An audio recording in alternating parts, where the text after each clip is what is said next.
Bupati Kabupaten Tanah Datar Provinsi Sumatera Barat, Eka Putra memastikan tidak pernah menerbitkan izin mendirikan bangunan kepada pihak-pihak mendirikan bangunan di sepanjang bantaran Sungai Batang Anai yang masuk dalam kawasan hutan lindung Lembah Anai.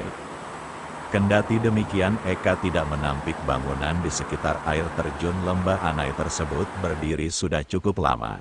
Terkait izin, Bupati setempat menyampaikan hal itu sepenuhnya berada di bawah naungan Kementerian Lingkungan Hidup dan Kehutanan karena wilayah itu masuk kawasan hutan lindung. Pada kesempatan yang lain, Gubernur Sumatera Barat Mahyeldi Ansarullah mengatakan, tidak ada izin di kawasan ini, karena itu ada surat dari Kementerian Lingkungan Hidup yang ini untuk dikembalikan. Saya kira ini untuk dilaksanakan, katanya.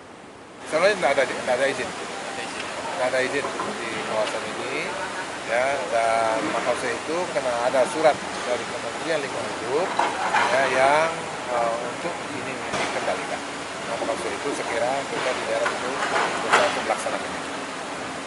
Bupati Tanah Datar juga menyampaikan beberapa pihak sebelumnya juga pernah berkonsultasi ke pemerintah daerah terkait izin mendirikan bangunan di sepanjang aliran sungai yang masuk hutan lindung tersebut.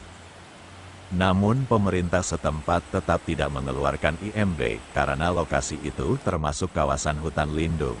Sayangnya, setelah itu masih ada pihak yang tetap mendirikan bangunan atau tidak mengindahkan aturan yang ada.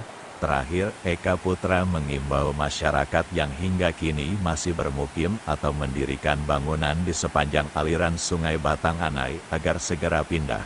Sebab, selain berbahaya hal itu juga melanggar aturan yang ada. Tim Kaba Balai Gadang melaporkan dari Lembah Anai.